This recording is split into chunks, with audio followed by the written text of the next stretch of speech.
The government is insisting that it is playing no role in repatriating these Australian women and their children back to Australia, but the coalition says that the government isn't doing enough to actively prevent them from returning.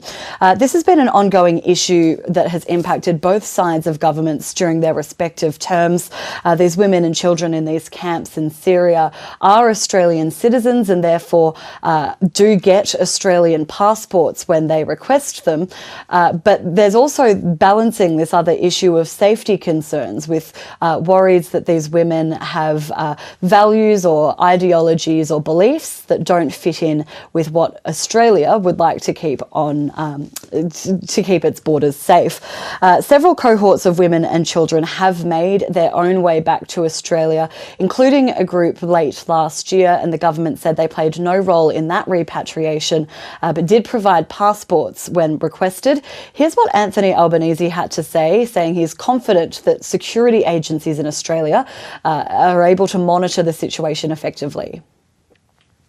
We have no sympathy, frankly, for people who travelled overseas in order to participate in what was an attempt to establish a caliphate to undermine and destroy our way of life. And so, as my mother would say, you make your bed, you lie in it.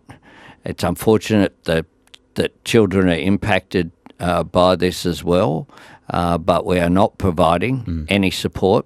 And if anyone does manage to find their way back to Australia, then they'll face the full force of the law if any laws have been broken.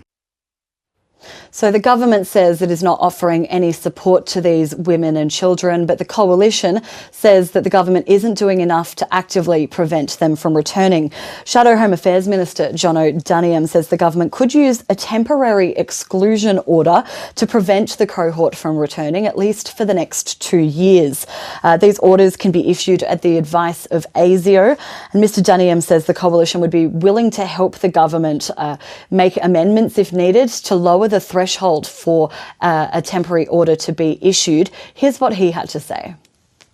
In terms of permanent arrangements, that is something that will require further work. I don't believe there are legislative provisions to be able to do it. But if this government isn't even willing to temporarily prevent these people from coming back to the country, then are they really interested in our national security? Are they really taking seriously the issue of Islamic State